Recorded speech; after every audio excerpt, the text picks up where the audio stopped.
This is Deb Donig with Technically Human, a podcast about ethics and technology, where I ask what it means to be human in the age of tech. Each week, I interview industry leaders, thinkers, writers, and technologists, and I ask them about how they understand the relationship between humans and the technologies we create. We discuss how we can build a better vision for technology, one that represents the best of our human values.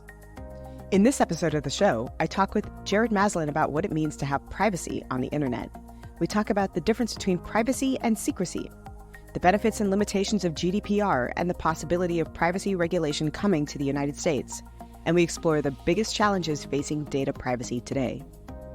Jared Maslin is a lecturer at the University of California, Berkeley School of Information, where he focuses on ethics, privacy, and data protection in data science. He also serves as the Chief Operating Officer and Director of Privacy Consulting with Good Research, LLC, where their mission is to build a global community with the knowledge and agency to thrive in a digital world. In support of this mission, Jared works at the intersection of strategic business objectives, consumer expectations, and regulatory influences on a global scale. His work bridges academia and industry, partnering with industry clients in designing, implementing, and monitoring solutions to emerging privacy preservation and compliance challenges. Hi, Jared. Hi, Deb. So, Jared, this conversation is such a pleasure for me. We get to dialogue offline all the time, so I already have a sense of the kinds of brilliant things you say, and just I'm really thrilled to have a chance to share some of it with our listeners. I want to start off with a question that comes out of countless conversations with my undergraduates. I think that at this stage, most of them, again, this is a generation born in the age of surveillance capitalism, of camera phones, and of social media, expect that they don't have any real privacy, and that they can't and that they shouldn't expect data privacy. So when I go on one of my typical rants about the importance of data privacy, I get a lot of blank stares and questions that generally follow this logic. If I'm not doing anything wrong, why should I care about protecting my privacy? Privacy is what you need or demand if you've got something to hide. I have nothing to hide, so why is it wrong for somebody to have access to my data? So the conversations that I have with students when I stress the importance of data privacy tend to bring up those kinds of questions. And I'm wondering if you could answer this question on my behalf. If I'm not doing anything wrong, why should I care about protecting my privacy? That's a great question because it really calls into effect a lot of things that the individual feels. So it's like the start of a long conversation to understand context. But it's such, you're right, it's such a common question. So the first thing I get to is to understand what privacy means to that person. Because many people tend to conflate privacy and secrecy with one another. You know, it's the idea of I have my phone, I don't have anything to hide on it, but I'm still not going to unlock it and let anybody walk up and start perusing through it because I expect to have that right to privacy. It's not that I'm trying to keep a secret. It's the same sort of thing if you use the restroom. People use the restroom. We know what happens in a bathroom, but you still close the door, right? There's that aspect of you expecting privacy in that. And those sorts of expectations are contextual. Some people will have more interest in controlling their information and how it gets shared and how it's disseminated. But there's a difference between privacy and the secrets that we want to keep. But then to that point, I mean, first there's the aspect of controlling personal information. There is an overlap between these ideas of secrecy and privacy, but privacy is more than that. It's not just preventing people that you don't want to learn information about you from doing so, but it's also about maintaining a control aspect or maintaining a right that we're trying to put forth. You know, you hear a lot that data privacy is a fundamental right. It is a human right. But in that, there are specific things that require you to have control over time, which is the second aspect of that question. It's while you might feel that way today, the idea of privacy is that you should have the ability to change your mind tomorrow, in a year, in 5 years. So the example that we use a lot is a picture of your face 15 years ago would have been a very different thing to share. You probably would have felt very different about here's a picture of me printed out, or here's a digital picture that's on a computer. Now it can unlock my phone. It can unlock different things with it. It can unlock different pieces of technology and access to different pieces of information about us. So the utility of different data points changes over time and how we feel about it as a result, and what we expect in terms of privacy, what kind of choices we want to be able to make with respect to our data changes over time. And lastly, again, bring it back to that human aspect of it's something that a lot of us do innately in terms of I have expectations, those expectations are mine and mine alone. To those students that would say, why do I need to care? Well, one, your information has value, and we'll talk a lot, and I know you've had a lot of different discussions around this idea of what businesses do with personal data. But as technology evolves and as those pieces of information can be leveraged in more ways, either by bad actors or by entities that are just doing things outside of your expectation or outside of your consent, we get to a point where you have to think about the value of that data, and as a result, the value of your ability to decide who can have access to it and who can't, and who is allowed to use it for certain purposes. So in saying I don't have anything to hide, why should I care about privacy? It's the same reason of, why would you leave money on the table? You wouldn't, right? If it's your money, you'd want to keep it safe. You'd want to keep it in a place where you can control who you give it to and who you don't. It's the same sort of thing with your personal information. It has value beyond just the abstract and contextual description of, I want privacy. In that enormously important and helpful answer, one word that I think I want to tease out a little bit is the word contextual. Contextual privacy comes up quite a bit.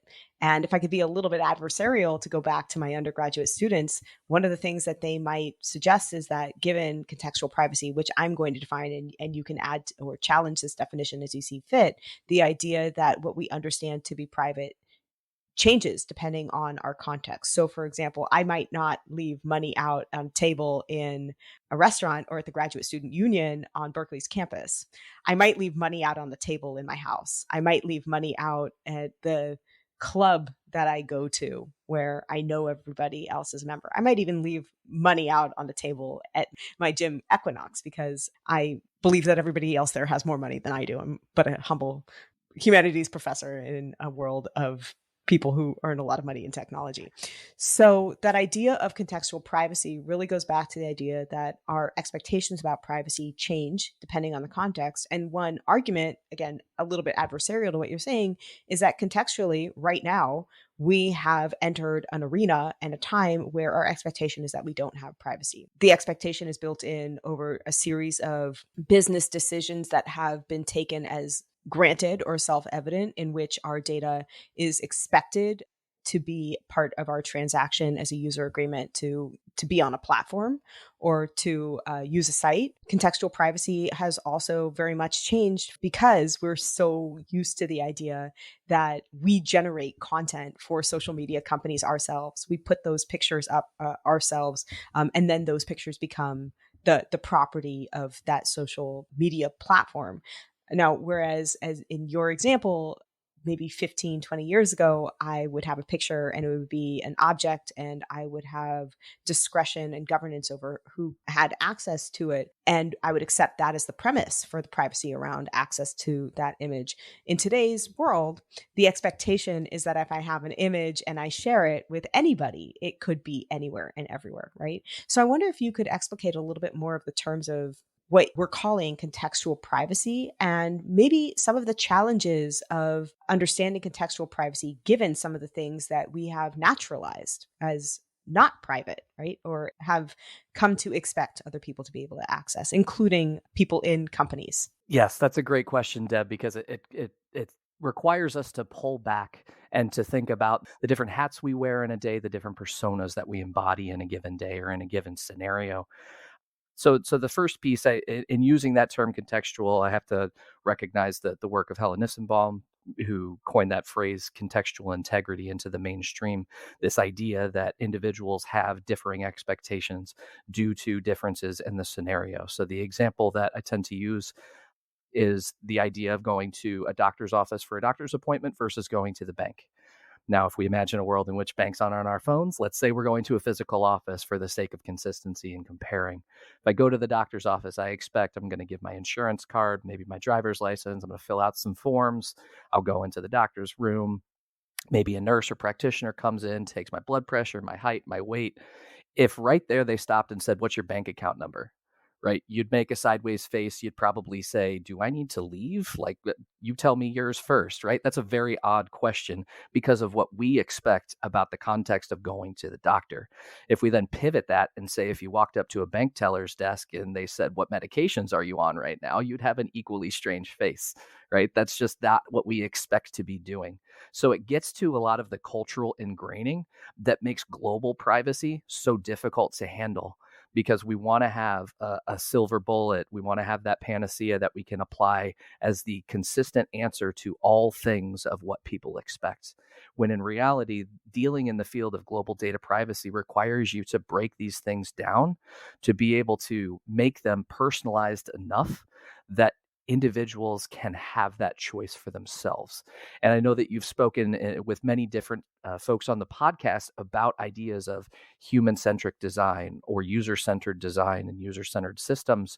And that idea gets to the same kind of concept of, without understanding the diversity of users, you're bound to create a product that is not inclusive of all of the contextual nuance that you need to. Now, that makes solutions incredibly difficult because it guarantees that you'll have many different answers to the same question. That's why we say a lot in privacy, like in many fields, it depends, right? That tends to be the beginning of many different answers. But there are areas, you're absolutely right. Say in the US, when I speak with students about this, in the US in particular, they'll say, well, that's as a consumer. As an employee, they flat out tell me in the code of conduct, I have no expectation of privacy when I'm in the office or when I'm using my company device. And those are areas where contextually we have accepted that as reasonable, because we have, for one reason or another, I, for example, would say, well, they're using it for information security purposes. If they can't see how I'm using the device, how can they secure that device on behalf of the company? But that's my rationality. Other people might have a different one. To say that because we have accepted that as a reality almost calls into question whether, if we can't change that, then what is the point of activism in this space? If we expect that it's just an inevitability, why are we even asking the question? And I think the point is, because what we're trying to do in privacy is to say, over time, not just at a static point in time, but over time, we have an obligation to listen, understand, and reconsider what those expectations are of individuals and individuals as part of groups, so that people can have the choice that they need to make to be able to define what is and is not right for them. It's not my place to tell you what you should or should not share, and it's not your place to tell me that. My job in the privacy space is to design solutions that create those inflection points, those decisions that allow you, me, and everyone else to make a decision for ourselves that aligns to our own contextual beliefs and expectations. I want to take advantage of having an expert in privacy on the show to ask a couple questions about the history of privacy concerns and the history of privacy protections, and more recently, the directive to protect our privacy that we've seen emerge over I think, the past couple of years, at least, if not the past decade. Last week, I was interviewing a professor of law who works on cryptocurrencies. And one thing that she pointed out is that even if cryptocurrencies are a new thing, the idea of cryptography or encryption as a productive and important tool for transactions is not new. It made me think of the days of graduate school where, as a professor of English literature, I spent a lot of time thinking about the materiality of the book and the materiality of letters. And in olden days, there were elaborate seals of wax put on letters or put on manuscripts before they were sent anywhere. And those tools became tools of encryption. Those seals were incredibly important to maintain the integrity of whatever messages were transmitted, to ensure that only a trusted interlocutor would be able to open them. And in fact, these encryption tools and strategies got pretty elaborate, moving from wax figures to waxes that required certain forms of keys in order to open them, right? And hence we get our current understanding and infrastructure of cryptocurrency. I assume that the history of privacy is at least as long and at least as interesting and capacious. But I wonder if you could tell us a little bit, at least in our modern times, about how data privacy emerged as a concern. And In particular, not just how it emerged, but how the landscape of data privacy, how we as consumers treat and think about data privacy, and how industry treats and thinks about data privacy has changed over time. Absolutely. The first premise that I'll put forth is that having been in compliance, and that includes aspects of information security in many ways, as well as the progression into privacy throughout my career, I actually see our evolution of data privacy being very similar to that of information security and information protection.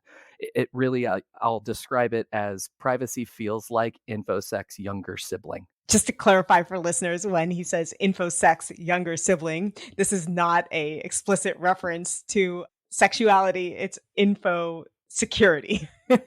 Information security, short of InfoSec. Yes. InfoSec. All right. Just don't want Apple to make me put an explicit label on this podcast. No, please.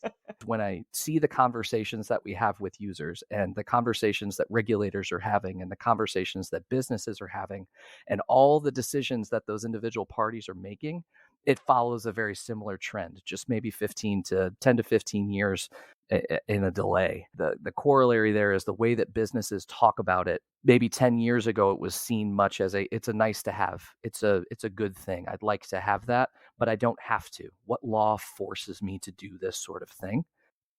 But that has evolved into, it's not just the law. There's two sides of the coin that we're now considering. There's what must I do and what should I do?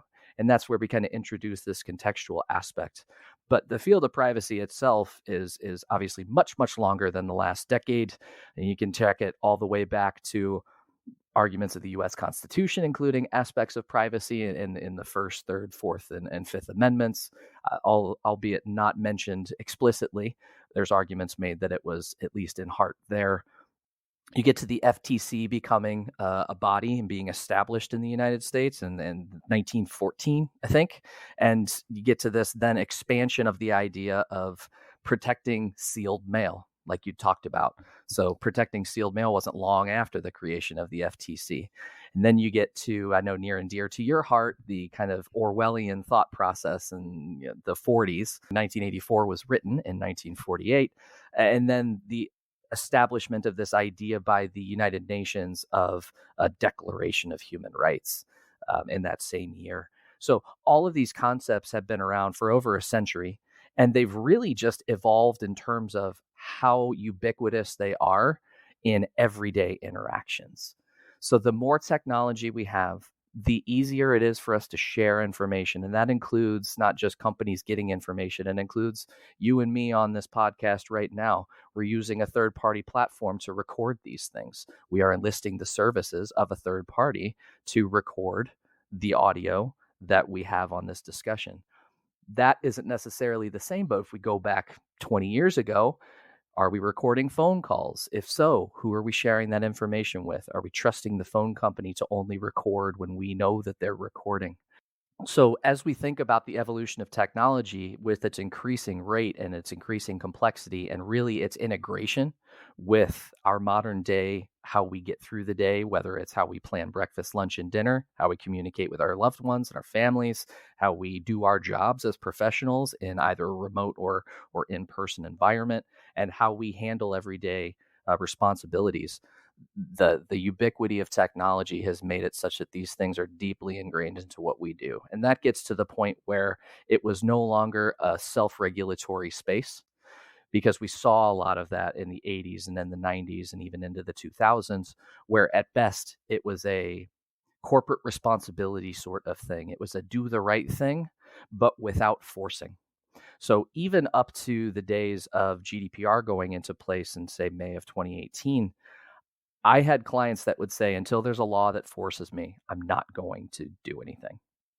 I will do what is good, but to the extent that it gets in the way of money printing operations and revenue generating operations, those will not get priority. You get then into GDPR, where GDPR essentially says we're going to place control of personal information back into the hands of data subjects.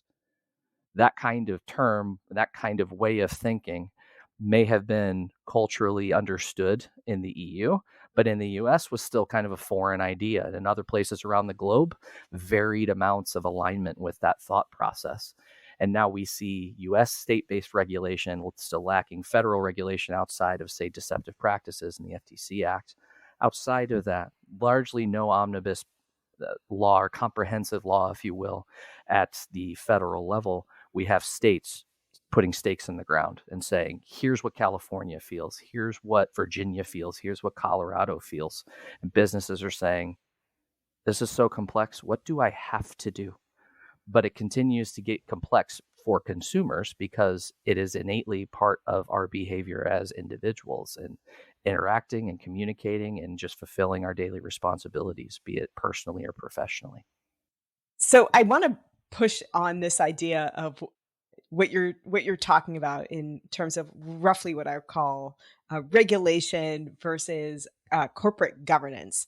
And this is something that I really enjoy asking people because I have this conversation with students, particularly under my undergraduate students all the time, where we talk about that relationship between what must I do and what ought I to do. Again, I would say that what must I do roughly falls in line with the idea of regulation. What ought I to do falls into line with the idea of what we might call ethics. What I typically find is that companies love when I talk about ethics because then I'm talking about what they ought to do, not what they must do, not what they will get punished if they fail to do, right? And so they love that idea of ethics. But interestingly, what I find is that so much a part of our common set of accepted perceptions and accepted, taken for granted truths is this idea that the digital technology space should be governed by personal choices and by things like personal individual responsibility for decisions and by governance, that actually those things tend to make my students in particular, or the people that I talk to in companies, feel as though what really ought to be elevated are personal responsibility and governance. It's kind of just truth that's taken as self-evident in many parts of our culture. In my classes, I typically talk to students about the means available to mitigate harmful activities, behaviors, and consequences that aggregate in and from the tech sector. And I typically talk about those three measures. Again, I'll describe them as self-education, things like digital literacy, awareness, conscientious and informed consumer behavior. The second being corporate responsibility, primarily governance or self-imposed structures or market-imposed ethical behavior. That is to say, visibly responsible behavior made in service of pleasing and therefore retaining customers. And then the third of those is regulation. And I'll say that I think that our acceptance of somewhat of the truths that I say are self-evident, the kind of quasi-libertarian idea embodied in Silicon Valley of unregulated business and of individual choice has tended to operate as a kind of status quo. And until very recently, the kind of standard answer that I would get from students and members of the community have repeated that idea, which again is very convenient to tech companies, that it all comes down to consumers taking personal responsibility for themselves. You're responsible for your own privacy. You're responsible for what you put on the internet. You're responsible for everything that you consent to, every single term and conditions that you accept, every single privacy policy that you click I agree to in order to access something. That it really, if something gets out there, it's your fault and it's your responsibility to protect your privacy. And of course, I think that elevating corporate responsibility over legislation also works in service of these companies because of what I think of as obvious reasons.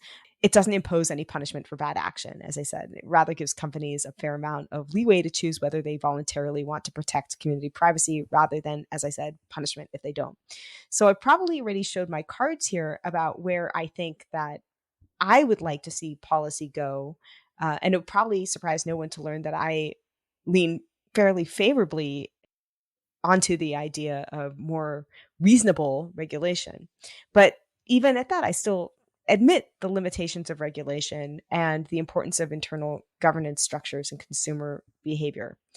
I'm wondering if you could talk a little bit more about how you see these three, that is to say, individual behavior, corporate governance, and regulation, working in cooperation with one another in around the idea of promoting a better ecology of privacy. Absolutely. I believe that the triangulation that you're pointing to is actually very much in line with what I and my colleagues argue and have argued in a paper that we wrote regarding how we can learn from Sarbanes-Oxley and related financial reporting issues. But getting directly to your question, if I think about those three aspects, first being self-education and increasing the awareness, right? One of our goals of the work that I do and that my colleagues do, we ideate it and articulate it as trying to ensure that all individuals have the awareness and the autonomy to thrive in a digital world. Right. So that first piece of that is that they have to be aware of what's happening. They have to have visibility into what's happening and have it communicated in a way that they can understand. We can't assume that every person reading a policy or a notice is either a lawyer or a technically inclined individual, or that they're able to parse what's being said by that particular company or by that entity at any point in time.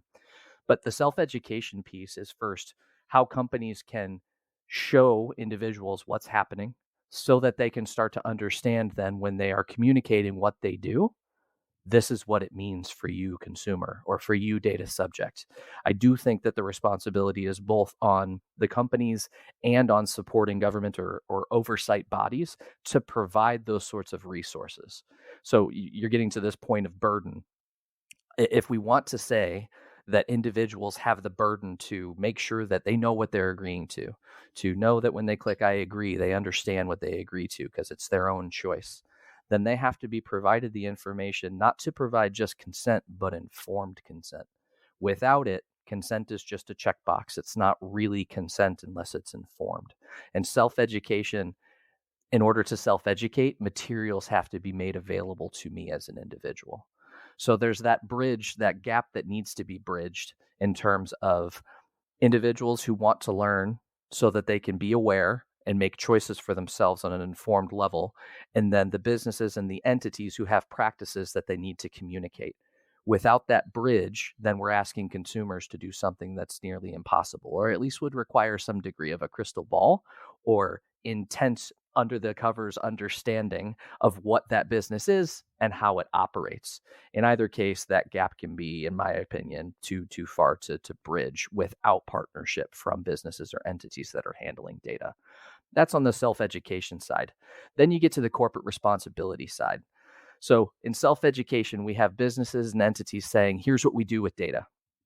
Corporate responsibility is then saying, here's how we're going to do those things. We've made claims. Here's how we're going to achieve those claims, and to speak directly about what kinds of controls, what kind of processes they put in place, what rights individuals have so that they are, again, informed on what that is. But then that leads to the third piece, which is that regulatory side. In a world of self-governance, which is where we're at with privacy policies today, for example, we as consumers are expected to trust those documents as accurate and comprehensive. In many cases, they are not. They are far from it. And that's even if they are understandable to the individual and not written in legal terms. But the idea that a policy gives all information necessary for an individual to make a penultimate decision about their personal data is a flawed concept right now. And by self-regulating, which in this case, I'm saying self-regulating because privacy policies are not audited documents today. There is no oversight board that audits policies to say, not are you complying with the law by including information in there that you need, but does this accurately reflect your practices? Do you do what you say you do? Without that aspect in regulation, then it's all trust oriented towards the consumer. The consumer is expected to take everything at its face value, assume it as accurate, and move forward. And that's not an expectation that I think businesses would expect of consumers, for example. So when we get to this triangulation, you're actually describing very aptly what I think needs to happen for us to have effective regulation. You need consumers to be made aware of what's happening, and that's communicated by the entities that want to process their data. You have the corporate responsibility of those businesses to do what they say they're doing. And then the regulation provides that third piece, which is who independently is vetting that it's correct. All to try and create this idea of trust, because ultimately that's what privacy decisions are. I'm deciding who I am going to trust with my personal information. Now, you mentioned about how, there's a lot of, earlier we spoke about companies where they just expect it, right? And there's also aspects of power dynamics. Say, if while I was in college and Facebook was still very, very much a thing for college students, if you wanted me to make a decision and I said, you know what, I don't like what Facebook's doing with my information, I'm going to stop using this platform. There's an issue of power dynamics. And by that, I mean, they have power in what it will harm me to pull myself out of that tool.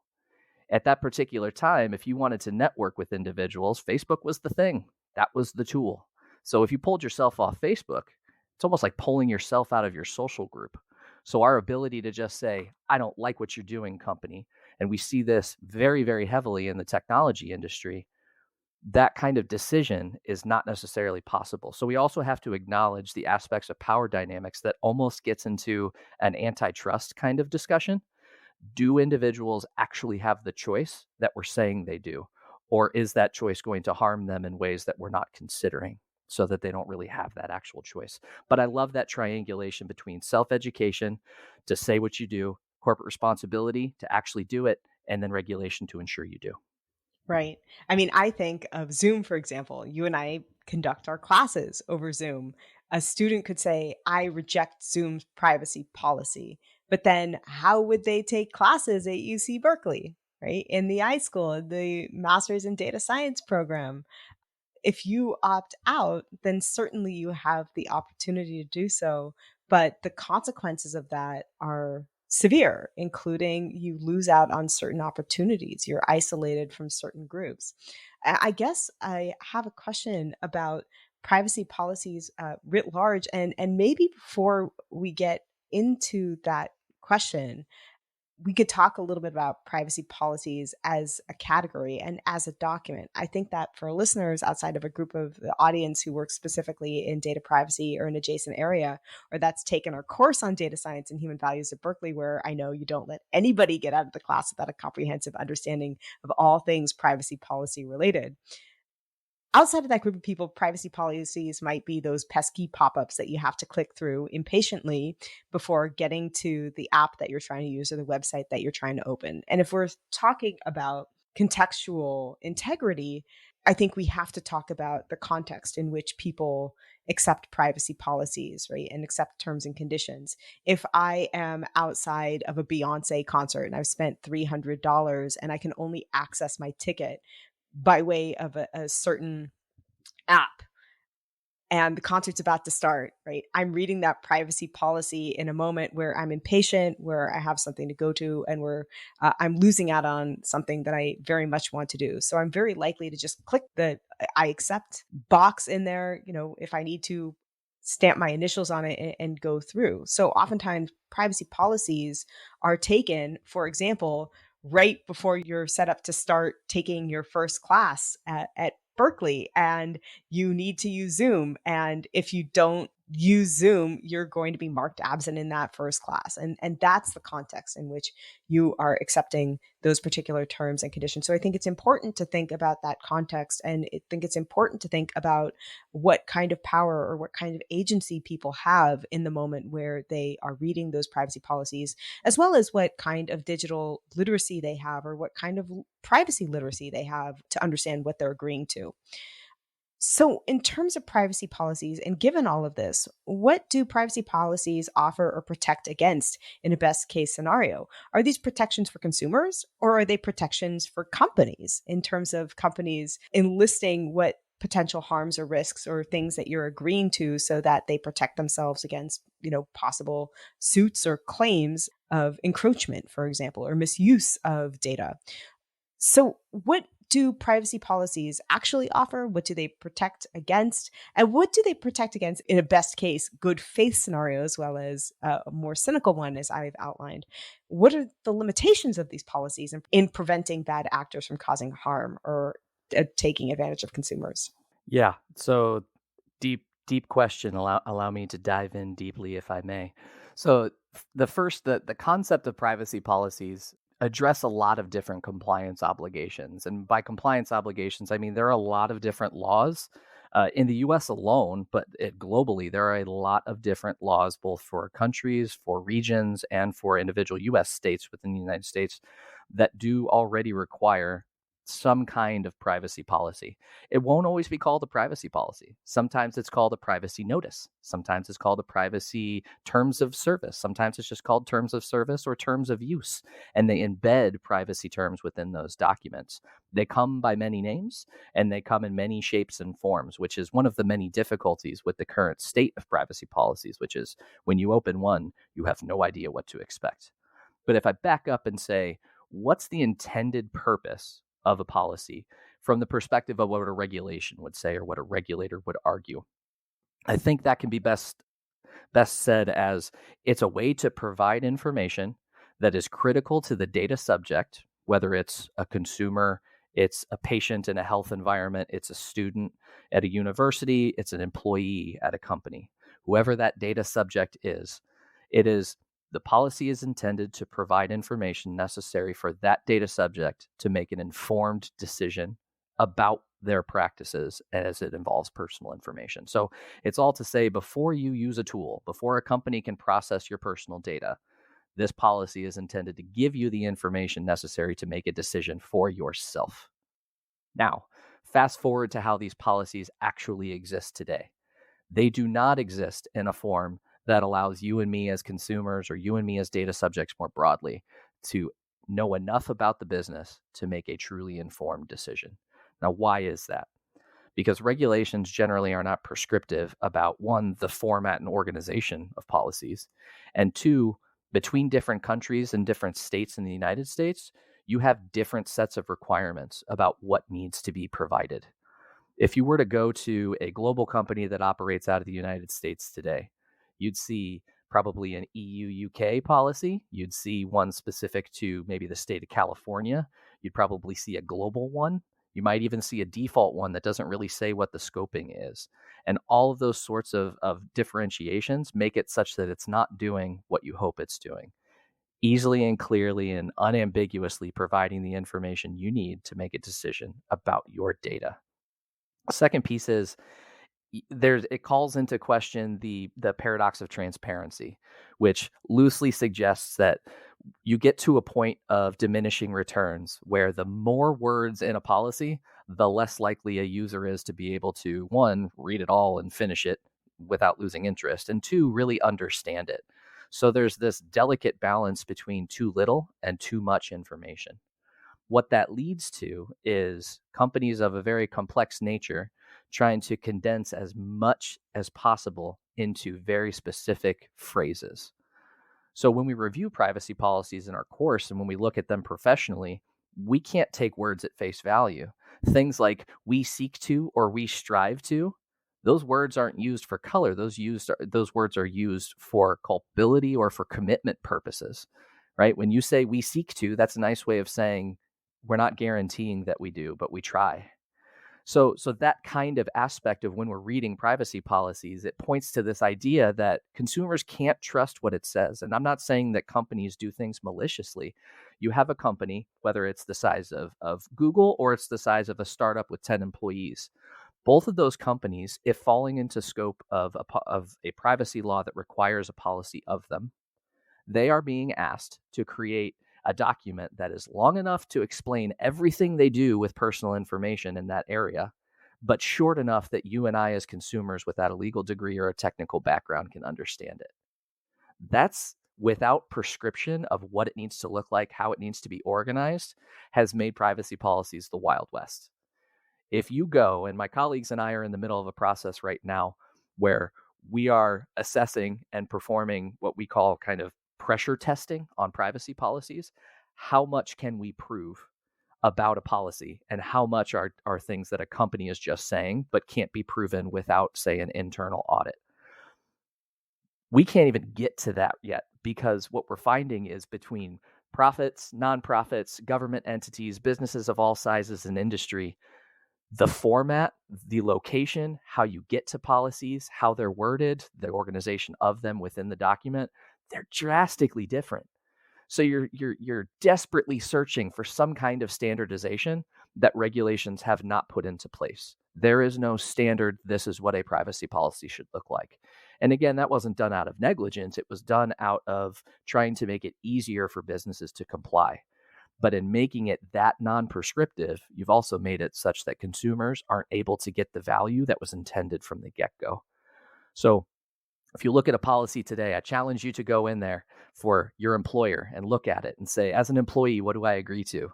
To anyone listening, if you think that your employer doesn't have you agreeing to a privacy policy, I promise you they are. Please, let's talk, because they are. It just might be a policy by a different name. It could be an employee handbook. It could be a code of conduct.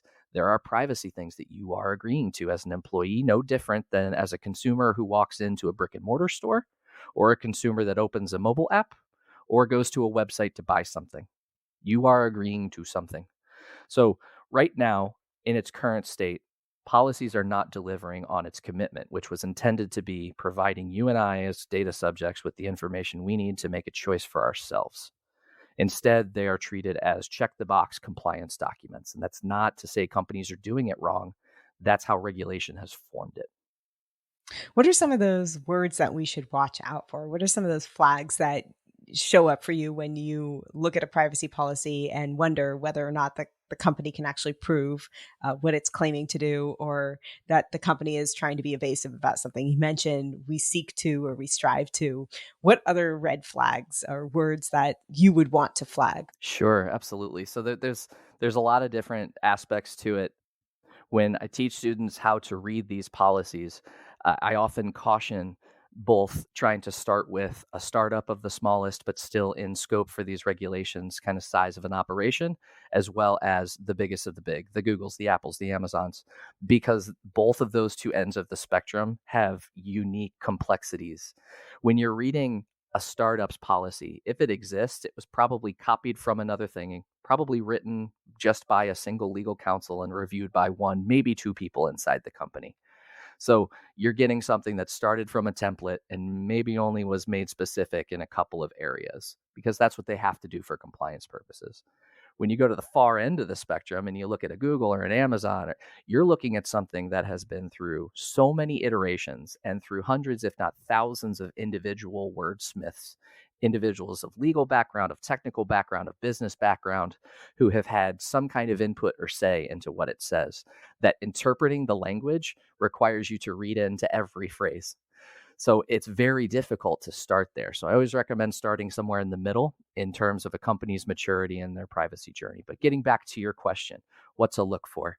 So 10 years ago, I would have said, look for, we use your data for research purposes, or for purposes of research and development. That was a favorite, and that was intended to couch into anything having to do with the business. Now, that's not so much allowed anymore, or at least is largely frowned upon as a potentially deceptive statement. But what do you see today? You see, we use your data for purposes necessary to provide you with products and services. Okay. Can you tell me more? Because that statement alone requires you as the consumer to understand every possible product or service they offer. And that includes the third parties that they work with to bring you those products and services. That statement alone is intended to cover a swath of things that businesses can do. Now, again, I have to stress that is in compliance with law in many places right now. So it's not that businesses are doing this nefariously. It's allowed in the space as specific as you can get without having to have a 37-page document, because if you get more specific, the argument is it's too much information. So there needs to be a happy medium, and I don't think we're there. But that's one phrase to look for. A similar statement you'll find a lot is, we retain your data for as long as necessary. If the sentence stops there, red flag raised. You need to be able to understand how you measure necessary.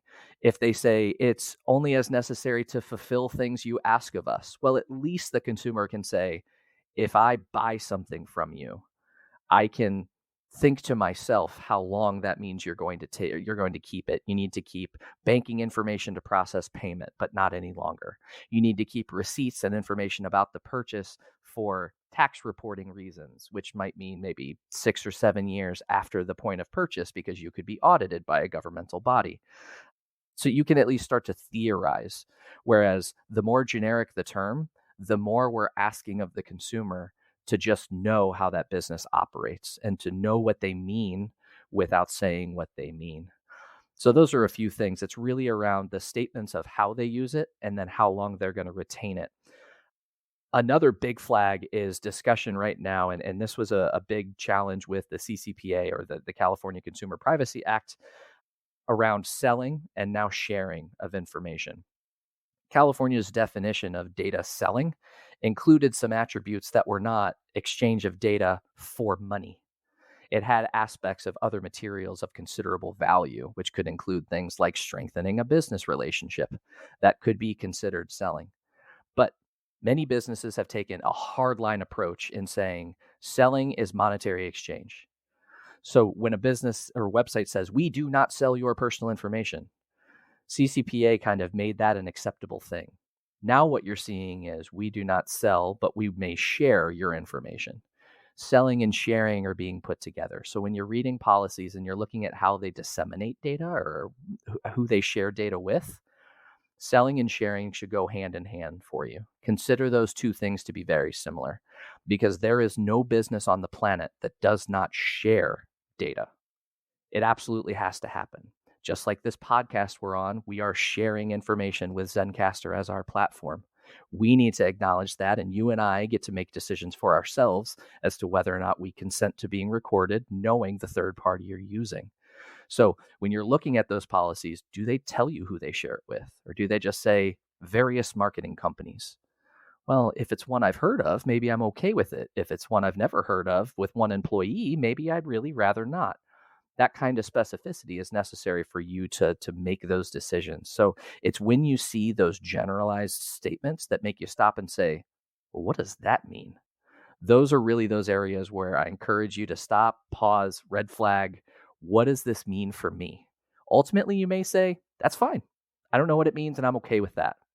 That's your decision. But the point is that everybody should have the ability to inspect that sort of information and make the decision that's right for you or right for your loved ones if you're on behalf of children, for example. I'm very curious how you, as a person so knowledgeable about all of these different issues, move in digital space. Being in the ethics and technology and regulation space for, I would say now about 5 years, I would say that I have become very cautious about which apps I use, about how I read privacy policies in terms of conditions before I do anything. My partner makes fun of me because I will not download any app on my phone until I've read their privacy policy. And I keep the amount of apps that I have on my phone to a bare minimum because I'm worried about them exchanging information over different APIs by way of being on my phone.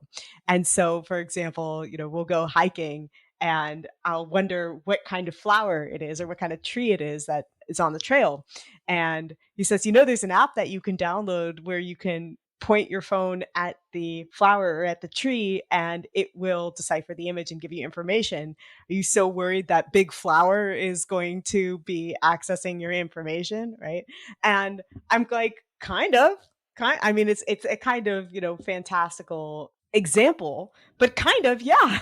So I'm wondering what you do differently in your digital practices, knowing this information and having this expertise. So I will say I am far more cautious in my days now. You could say it's just me becoming an old guy, but I am much more cautious based on what I've learned in my career.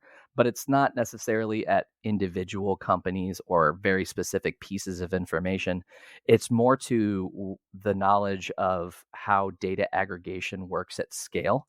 And by data aggregation, I mean not just individual businesses compiling linked data sets about you. So sure, if a business wants to find out what flower I saw on a trail, that is a decision.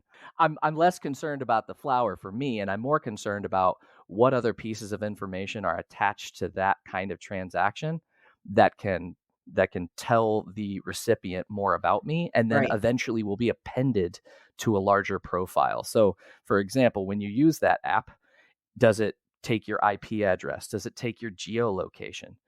Does it try to record when that is? And a company might say, well, in order to train our model, it's helpful to know where you are because we can look at encyclopedias and listings of native plants and native flowers to the area we are, and that improves the accuracy of our process, of our platform. So in trying to improve the accuracy of their platform, which you would see in their privacy policy, their theoretical privacy policy, they would say, we collect geolocation information in order to provide you with the most accurate results on searches that you submit. In doing that, though, what else is that geolocation now being appended to? They now know where user was. They know what they saw. And if, depending upon that app and its partners that it shares data with, that's now part of a much larger profile about me.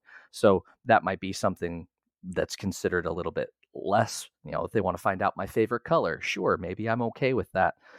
But if they want to track every ride share that I've used and then append that to the ads I was viewing while in the back of a Lyft or an Uber ride, that kind of thing gets pretty complex. And that might sound like that's a really rare sort of example, but the role of data brokers and the role of data aggregation as part of fueling a lot of this new AI and generative AI technologies, they rely upon massive data sets. So the smaller your data set, the less likely you're going to be able to apply something at that scale. They need more. And when you think about how data is handled by businesses, it's always, I'll think about a purpose later. Let's get it now, and let's worry about how to handle it later. I've got really smart people working for me that'll figure it out. So for me, it's much more about, how do I control what my aggregated profile is in cyberspace? For example, I haven't used certain social media platforms since college, not because I didn't have a use for it, but because I just became a little unsatisfied with how they were protecting that data and the sorts of things that they were collecting and the ways that they were using it. But for me, it's about, what is that one added piece of information and the metadata attached to it? What else can that be attached to or appended to by that business or by that organization? Because that sort of train of, once it's out there, it now expands and extends to that new piece of information. It's out there. And once it can be linked, it's going to continue to be out there. So I encourage you to look at flowers. I think there's a commercial around right now about Google, and you can pull up your Android device and it'll look at the flowers and tell you which plants are good for beginners or which plants need a lot of sun. Fantastic utility. But depending upon the other things it collects and combines in collecting that one piece of query information, it could tell that business a lot more about you than you think you're telling them to use that service. Let's talk a little bit more about regulation. Many people cite GDPR, or the General Data Protection Regulation that governs information privacy in the European Union and in the European Economic Area, as a kind of gold standard for data privacy. However, I speak to people in industry, particularly in businesses pivoted around data collection practices in the United States, and they're actually quite critical of GDPR. They point to GDPR as, for example, stifling innovation in Europe. They point to GDPR as overcomplicating regulation, so as to limit the ability of new businesses to become competitive because of the restrictions that they impose. I'm wondering how you think about GDPR and GDPR in particular as a standard for data privacy. Do you think that it is a standard or even a gold standard for data privacy? What does GDPR do right? What does it get wrong? Should GDPR be a model for other countries to adopt? In my opinion, there are a lot of positives that GDPR has introduced to the privacy environment. One is that it has become a regulation that other regulations are measured against. When the CCPA in California was introduced, a lot of people in the field said, how does this compare to GDPR? When Canadian privacy law is being enhanced in current time, they are looking to GDPR and saying, are there aspects of GDPR that make sense for us? I think it was successful in its ability to create some standardization across national borders, which was largely unheard of prior to that. And there are a lot of concepts and spirit of the law in GDPR that does a lot of really good things. And in my opinion, it exposes this content, this aspect of rights of individuals or rights of data subjects. I have the right of access to my data. I have the right to request deletion of my data if you don't have a reason to keep it, things like that. So I think it does a good job of communicating the sorts of control that we believe, we being regulators at Royal, we in this case believe that consumers should have over their information, that data subjects should have over their personal information. But there are a lot of weaknesses in it. One, I do agree with your supposition that it can stifle growth of small businesses.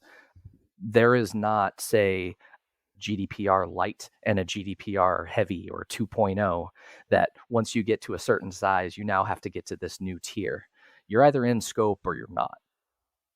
So one could argue, and I've seen this in a lot of cases, where the amount of lift and investment and redirection of process to be fully compliant, or I'll air quote fully compliant there because no business is 100% compliant with the GDPR. But in doing that, the lift of a small company, it's not easy for a small company to say, I'm going to go hire 4 external counsel, 2 new internal legal counsel, 10 engineers, and some data practitioners to tell me how to do this, because that might be quintupling the size of the company. Whereas a larger company like a Google or a Microsoft can say, sure, we can invest that. We already have legal counsel in place. We can hire experts in that space, and we can design our own solutions to deal with it. So the economies of scale when it comes to getting to a point of air quote compliance with something like GDPR is not even. It is not balanced when it comes to smaller companies having less requirements. This concept or this reality, I think, is why we see an increase in what we're referring to a lot as risk-based decision-making and privacy. Now, what do we mean by risk-based decision-making? In this case, and you'll hear me argue, all businesses, just like in security, all businesses accept some risk in the data privacy space. Some companies will say, we need a policy, but it doesn't need to be that in depth. We just need it to get by. We're not getting the regulators' eyes on it. We're not the biggest one. We're not going to be the first one that gets looked at. Let's just do this and move on. That is a risk-based decision where they are addressing some aspects of compliance and then choosing to accept risk in others. Similar to, we're going to hire an external team to come and tell us what to do versus I'm going to hire 10 people to do it internally. That decision to invest in people or in software, we're going to go buy a tool that helps us get compliant more quickly. Now, there's a lot of snake oil out there, so I challenge the concept that a tool can magically make you compliant. But the decision to use either hiring mechanisms and or software to help you become compliant and address these needs, it's not, those are all risk-based decisions. You are choosing what is right for your business. GDPR doesn't say what you have to do to get to that point. It just gives you goals that you need to be able to address, consumer questions you need to be able to answer. Also, there are aspects of the GDPR that I think, in being non-prescriptive, in being generic, they create as many questions as they do answers. One example would be in discussing what kind of safeguards or what kind of information security requirements are required for a business processing personal data. You'll see something to the extent of, and this isn't just a GDPR, but we're talking about GDPR in particular right now. You'll see something to the extent of, given the state of the art, referring to how technology is operating at this point in time, you must implement controls necessary to protect information commensurate with the risk and sensitivity of the information you're handling. Now, I don't know if you know what that means. Sounds like a lot of gobbledygook on first pass, but what it really ends up becoming is this discussion of, am I processing highly sensitive data? If I am, the amount of security controls I have to put in place is supposed to be higher than if I'm not. But what is that bar? What controls are examples? Now, GDPR does say things like data encryption is an example, but what kind of encryption? What level of encryption? Does it need to be in all external systems and internal systems, or is there a difference? Those sorts of prescriptions leave businesses to more or less guess based on the amount of risk they are willing to accept or their risk appetite and what they're able to do as a business without stopping the operation entirely, without closing the money printer and saying, we can't be compliant. let's just sell the business and walk away. We can't do it. They make decisions on that case. So GDPR is, in a way that many other regulations have been, it does fail to be prescriptive enough to get consistent implementation. And that's really what I think consumers need. It's not just looking at one business to the next. It's also, if I want to decide where I go shopping and I say I can go to Home Depot or Lowe's for this home improvement project, if I, person who cares about how they handle my data, want to look at those, looking at Home Depot and Lowe's policies are going to be drastically different endeavors. And it's not because they're trying to fool you. It's because these laws like GDPR do not prescribe what they need to look like and how they need to be structured, as we discussed earlier. So that lack of prescription is in many different articles of the GDPR. And as new countries and new areas say, hey, the GDPR is a decent model, let's start with that, many of those weaknesses are being adopted in new laws. And that's what we saw with the CCPA.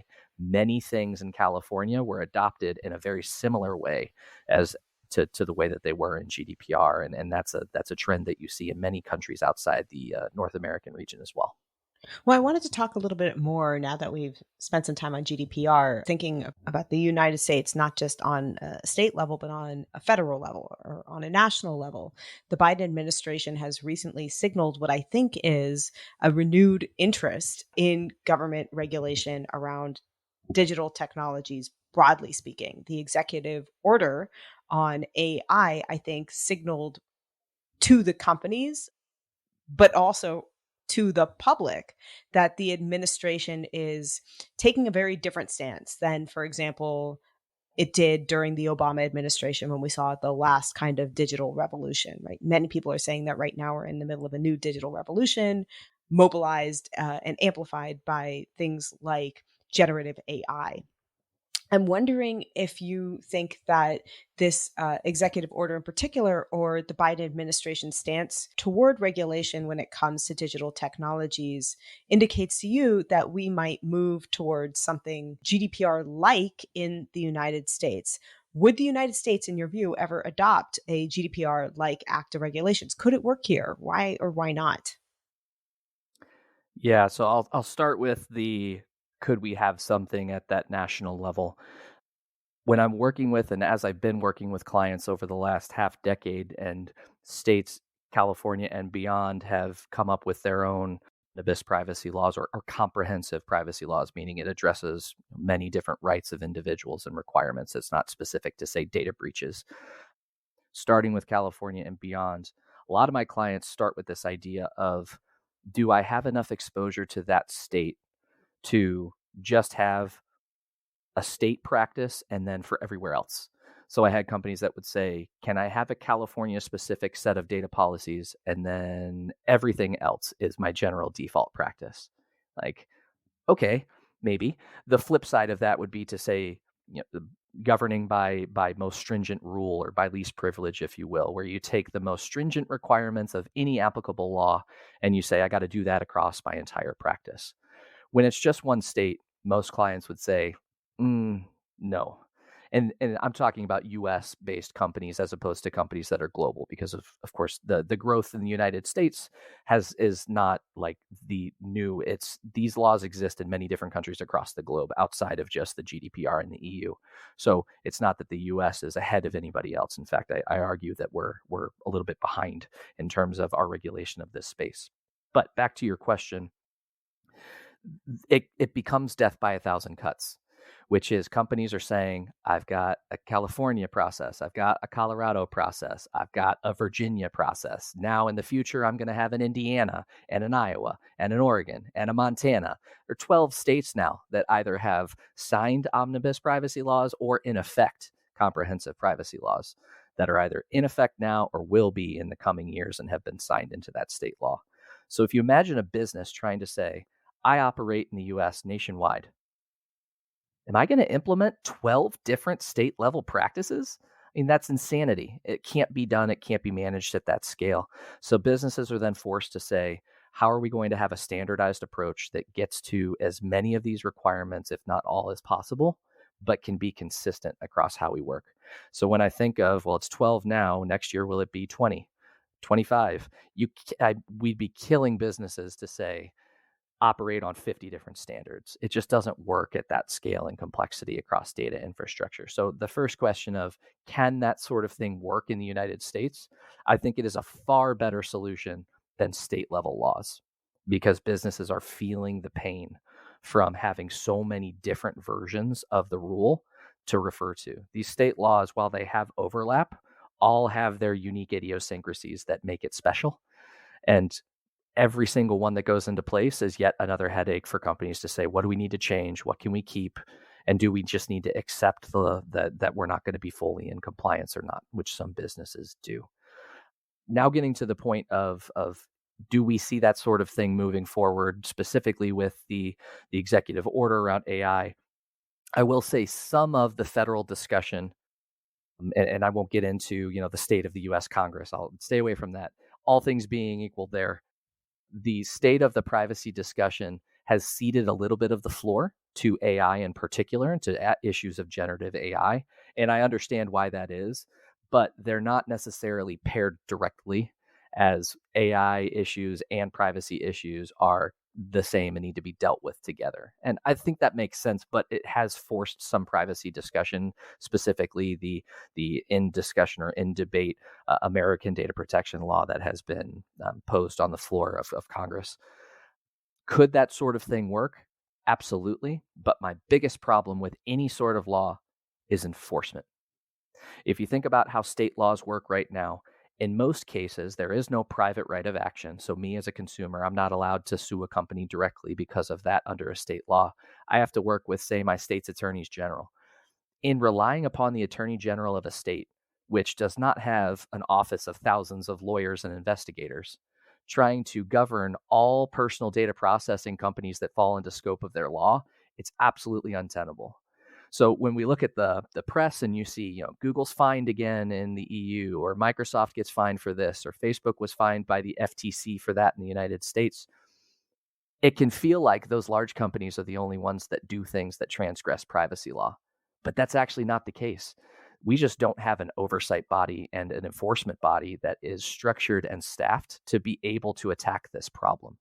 So when we think about how a government, a federal level law in the United States could look, some discussion you hear is the FTC should enforce it. If you look at the FTC, and I think last time I looked, they had around 1,100 full-time employees. The FTC covers a lot more than privacy. And it's not to say that they have privacy experts on staff at that scale to be able to govern and audit bodies.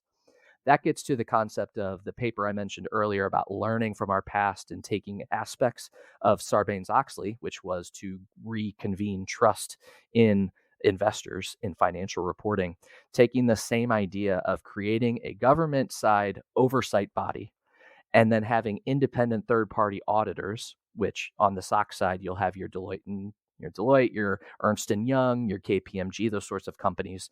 They have an audit structure and they have oversight from the government to perform those audits independently. And then they assess the companies, because that kind of business can scale. That kind of enforcement can scale. But just saying the FTC is going to handle it, and if they can't, maybe the IRS. Now we're getting into assigning specific subject matter to organizations that weren't created for that purpose and aren't staffed with the resources and subject matter expertise they need to do so. And self-regulation is not going to get it done. So can a law like that work? I believe so. But it will depend upon and succeed or fail upon the injection of a scalable enforcement function. And that answer, I don't believe, is make the FTC do it, because we'd have to add at least a 0 to the amount of employees that they have to do it. And I still think there's a better model.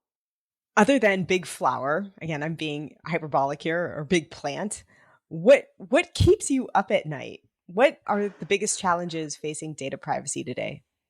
So one thing that keeps me up at night is, and we discussed this a little bit, but it's the aspect of trust. And right now, the burden of trust is being placed on you and me as consumers or data subjects. We are expected to trust that what is in those policies is being fulfilled. So if I am in a state or a location that has a right to deletion or a right to be forgotten, it's really a right to deletion or a right to be forgotten in specific scenarios. And then on top of that, does that business immediately re-ingest that data through other processes? And that gets to the concept of data brokers. The presence of data brokers, whose, at least in part, business is to aggregate as much information as possible to service individual companies, but also to sell that data. When I ask them to delete that data, if they're able to re-get that data through public sources, or if they're able to argue they have legitimate business purpose to keep it, they can tell me to take a hike. They can also say, we've deleted everything we were legally required to. That doesn't tell me what you kept, and it doesn't tell me what you deleted. So I don't really know what you did. I just have to trust that you did what you did and that it was in compliance with law. So what keeps me up at night the most is, do the rights that we think we're being given actually exist? When I say, give me access to my data, I'm trusting that what you give me access to is everything you have, when in reality, it's probably everything you were able to reasonably find without undue burden that law that you were referring to required them to provide. I don't know that. I'm a consumer. I'm taking this at face value and saying, give me access to my personal information. The law says you must. And then I have to trust the results that I get. So in that kind of trust, where there is trust but no verification, it's difficult to expect that we as consumers or data subjects can consistently believe the words that we're agreeing to in those policies and in those notices. So what keeps me up at night the most is the trust is all on the consumer side. I think we all have to have vested interest in not just providing, but ensuring and validating the trust. The consumers trusting businesses, the businesses being involved with governments, the governments being able to assure consumers, and that kind of circle needs to operate that way. And until we get to a place where wrongdoing is disincentivized for large scale companies, or proper behavior is incentivized for companies, till we get to that point, trust is going to be what the current state is. And in my opinion, it's an ineffective and misleading current state. I dream of a world where people want to do things because it's the right thing to do.